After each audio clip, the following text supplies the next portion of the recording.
So, ayan na siya. Nagpapa-boil tayo. Ano bang boil?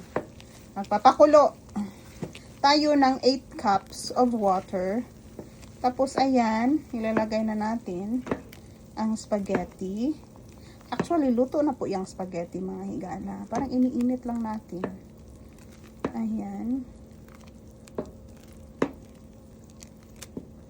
May meat na din siya, mga higala. Pero gusto po ng asawa ko na maraming meat. Kaya meron po akong meat dito na idadagdag dito. Meron na rin itong sangkap lahat. May sangkap na lahat. So, ayan siya. Ano lang natin, mga higala.